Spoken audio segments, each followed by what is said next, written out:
오늘 하나님 말씀 레위기 11장 1절부터 23절까지 말씀입니다. 하나님은 왜 음식법까지 만드셨을까 생각해 보았습니다. 자크 라깡이라는 프랑스 정신분석학자가 있습니다. 1901년에 파리에서 태어나 1981년 파리에서 죽었습니다. 살아생전 라깡만큼 욕을 많이 얻어먹은 학자도 드문 것 같습니다. 사이비 과학자, 사기꾼이라는 비난을 많이 들었습니다. 동시에 추종자도 많아 라깡교냐 하는 비아냥도 들었습니다. 라깡의 개념 중 상상계, 상징계, 실제계라는 개념이 재미있습니다. 상상계는 유아들의 환상 속 세계입니다. 상징계는 우리가 성장하면서 언어를 통해 배우는 현실 세계를 가리킵니다. 언어는 현실 세계를 표상하는 상징 체계이지요. 그래서 언어를 존재의 집이라고도 하잖아요. 현재 우리는 상징계 안에서 살고 있습니다. 라깡은 상징계 너머에 실제계가 있다고 보았습니다.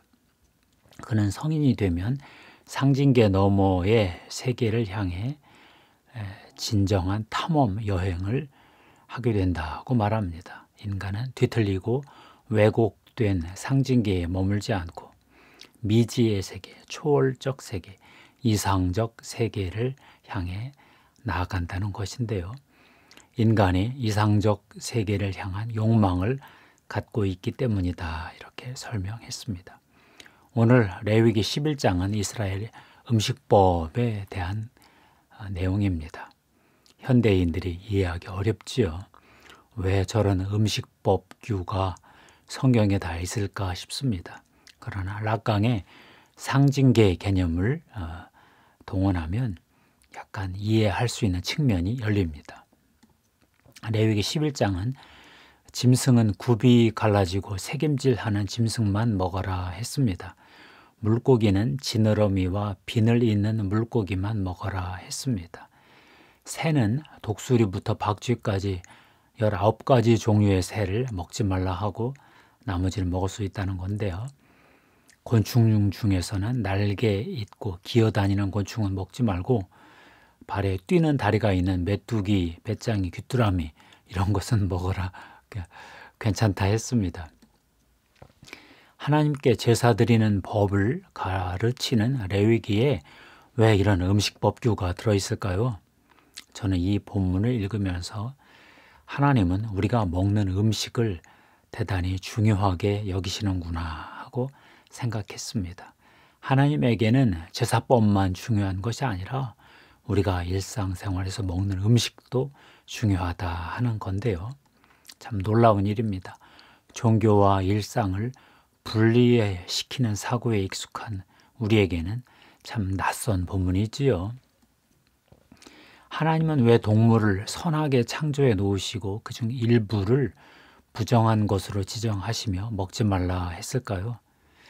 다른 민족은 먹어도 되는데 왜 이스라엘 민족은 먹지 말라 했을까요? 잘 이해가 되지 않습니다. 구약학자 크리스토퍼 라이트가 있습니다. 이분의 설명이 좀 도움이 되었는데요. 그는 레위기 음식법이 이스라엘의 세계관을 보여주고 있다 이렇게 말합니다. 이스라엘은 거룩한 것, 정한 것, 부정한 것이라는 3단계의 상징적 우주를 갖고 있다고 합니다. 이에 따라 음식도 거룩한 음식, 정한 음식, 부정한 음식으로 구분했다는 건데요. 하나님께 바쳐진 거룩한 음식이 있겠죠. 세상에서 먹을 수 있는 정한 음식이 있고요. 또 먹어서는 안 되는 부정한 음식이 있다는 것입니다. 락강의 상징계와 일맥상통하는 부분이 있습니다. 아직도 이해가 안 되는 점이 있지요. 하나님은 왜 일상에서 먹는 음식까지 간섭하실까? 그냥 인간의 자유에 맡겨두시지 왜 저렇게 시시콜콜한 규정을 만드셨을까? 이 질문은 피할 수가 없네요. 우선 떠오르는 대답은 하나님이 이스라엘을 음식 문화를 통해서 세상 민족과 다른 이방 민족과 구별시키고 싶으셨던 것 같습니다. 레위기 20장 25절 이하 말씀인데요. 너희는 짐승이 정하고 부정함과 새가 정하고 부정함을 구별하고 내가 너희를 위하여 부정한 것으로 구별한 짐승이나 새나 땅에 기는 것들로 너희의 몸을 더럽히지 말라. 너희는 나에게 거룩할지어다. 이는 나 여호와가 거룩하고 내가 또 너희를 나의 소유로 삼으려고 너희를 만민 중에서 구별하였음이니라. 이스라엘이 하나님의 선택받은 백성이라는 것을 기억하라 하는 취지로 해석이 됩니다.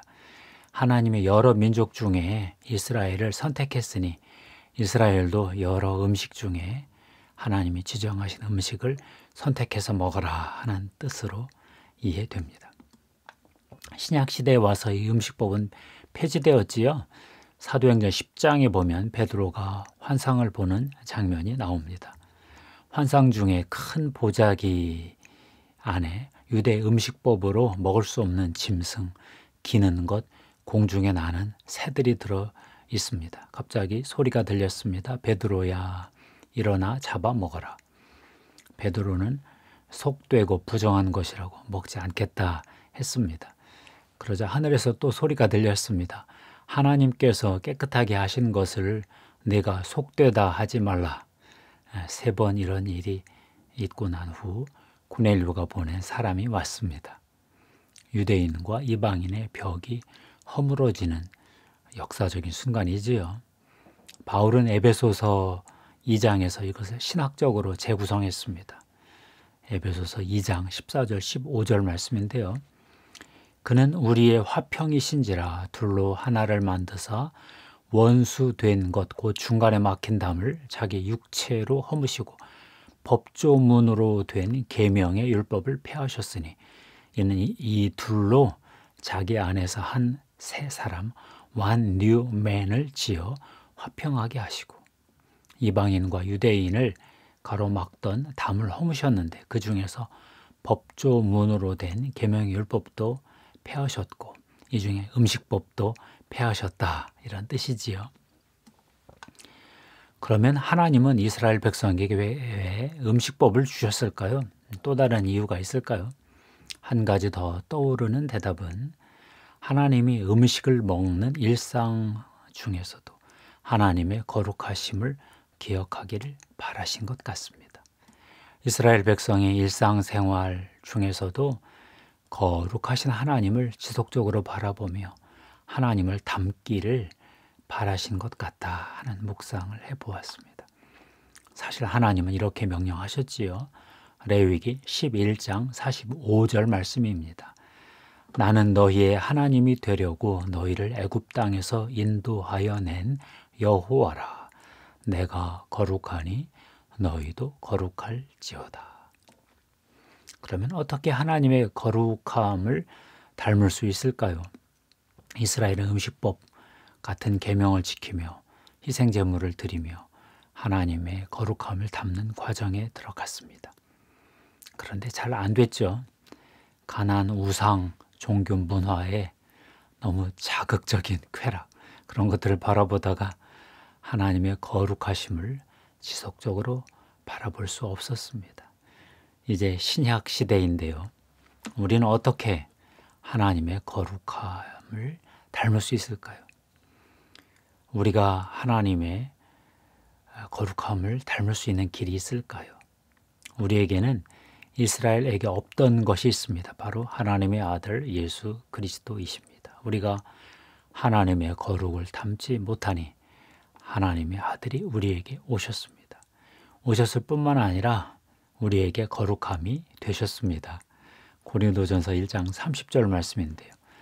너희는 하나님으로부터 나서 그리스도 예수 안에 있고 예수는 하나님으로부터 나와서 우리에게 지혜와 의로움과 거룩함과 구원함이 되셨으니 예수가 하나님으로부터 나오셔서 우리에게 거룩함이 되셨고 우리는 예수 그리스도 안에 있다는 건데요. 거룩 자체이신 예수 그리스도 안에 있으면 우리도 거룩하게 될 가능성이 있다는 것이죠. 히브리서 기자는 하나님 보좌에 앉으신 예수 그리스도를 계속 바라보자 이렇게 말씀하십니다. 히브리서 12장 1절 2절 말씀인데요. 이러므로 우리에게 구름같이 둘러싼 허다한 증인들이 있으니 모든 무거운 것과 얽매이기 쉬운 죄를 벗어버리고 인내로서 우리 앞에 당한 경주를 하며 믿음의 주요 또 온전케 하시는 이인 예수를 바라보자. 그는 그 앞에 있는 기쁨을 위하여 십자가를 참으사 부끄러움을 개의치 아니하시더니 하나님 보좌 우편에 앉으셨느니라. 히브리서 기자는 예수 그리스도의 거룩을 따르며 거룩한 주를 배울 날을 기다리자 하는 말씀도 하셨습니다. 12장 14절 말씀인데요. 모든 사람과 더불어 화평함과 거룩함을 따르라. 이것이 없이는 아무도 주를 보지 못하리라. 성도는 거룩한 하나님의 백성입니다. 삶의 모든 영역에서 구별된 백성으로서 하나님의 계명과 하나님의 성품을 따라 사는 자들이 있지요. 오늘 말씀은 특별히 음식의 영역에 대한 말씀이니 현대 음식 문화에서도 하나님의 거룩하심을 추구할 수 있는지 조금 더 묵상해 보았습니다. 신약 성경에 다이어트와 관련된 말씀이 있지요. 사도 바울은 로마서 14장에서 음식에 대한 말씀을 좀 풀어놓으셨습니다. 14장 2절 말씀입니다. 어떤 사람은 모든 것을 먹을 만한 믿음이 있고 믿음이 연약한 자는 채소만 먹느니라. 믿음의 분량에 따라 먹으라는 뜻 같습니다. 그러면서 동시에 이런 말씀도 하셨는데요. 14장 17절 말씀입니다. 하나님의 나라는 먹는 것과 마시는 것이 아니요 오직 성령 안에 있는 의와 평강과 희락이라. 너무 먹는 것에 신경 쓰지 말고 무엇을 먹더라도 성령 안에서 의와 평강과 희락 안에서 먹어라 하는 뜻으로 해석해 보았습니다. 고린도전서 10장에 음식에 대한 더 정교한 말씀이 있지요. 고린도전서 10장 23절 말씀인데요. 모든 것이 가하나 모든 것이 유익한 것이 아니요 모든 것이 가하나 모든 것이 덕을 세우는 것은 아니니. 여기 세 가지 내용이 나옵니다. 첫째, 모든 것이 가하나에서 모든 음식이 먹을 수 있다 합니다. 둘째, 모든 것이 유익한 것은 아니요 해서 유익한 음식은 먹고 무익하거나 해로운 음식은 먹지 말라 하십니다. 셋째, 모든 것이 덕을 세우는 것은 아니니 해서 다른 사람에게 시험을 주는 음식은 먹지 말라 하십니다. 혐오식품 먹지 말라 하는 건데요. 그러면서 10장 31절에서 결정적 말씀을 하시지요. 그런즉 너희가 먹든지 마시든지 무엇을 하든지 다 하나님의 영광을 위하여 하라. 더 할 말이 없습니다. 요즘 다이어트가 열풍이지요. 비만 문제도 많고 인슐린 저항성 같은 대사증후군 문제가 심각합니다. 저탄고지 다이어트가 열풍입니다. 낮은 양의 탄수화물, 양질의 지방, 적정한 단백질로 구성된 식단을 먹어라 합니다. 식물식 다이어트에 대한 강의도 참 많습니다. 피토케미컬, 채소, 과일식, 통곡물로 먹어라 합니다. 각자 먹어보고 자기 몸에 미치는 영향, 그 결과를 보고 먹으면 될 것 같습니다. 무엇보다도 해로운 음식, 중독된 음식은 먹지 말라 하지요. 정제 탄수화물, 흰 탄수화물들, 설탕, 밀가루, 백미 이런 거 먹지 말라고 그러고 가공식품 이런 건 좀 힘들다 그러네요. 정제 탄수화물, 탄산 음료는 중독을 일으키니까 조심하라 하는 얘기도 많고요. 혀를 즐겁게 할 것이냐, 몸의 세포를 건강하게 할 것이냐 이게 문제인데요. 그러나 결론은 항상 동일합니다. 먹든지 마시든지 무엇을 하든지 다 하나님의 영광을 위하여 하라. 기도하겠습니다. 하나님 감사합니다. 이스라엘 백성들의 삶에 하나님의 거룩을 실현하길 원하신 주님, 심지어 음식 문화에서도 거룩한 하나님의 성품을 담기를 원하셨습니다. 우리에게는 예수 그리스도를 통해 거룩의 길을 열어주셨습니다. 예수 그리스도를 통해 거룩해진 우리 성도들이 음식 문화에서도 거룩한 삶을 실현하기를 원합니다. 건강한 삶, 여러 사람에게 덕을 끼치는 그런 음식 문화를 우리가 실현할 수 있도록 도와주시옵소서. 음식의 맛도 즐기고 몸에도 건강한 그런 공동체의 음식 문화를 건설할 수 있도록 축복해 주시옵소서. 우리 성도들에게 예수 그리스도의 십자가의 피를 뿌리고 덮습니다. 성령님 기름 부어 주시옵소서. 거룩의 기름 부음으로 함께하여 주시옵소서.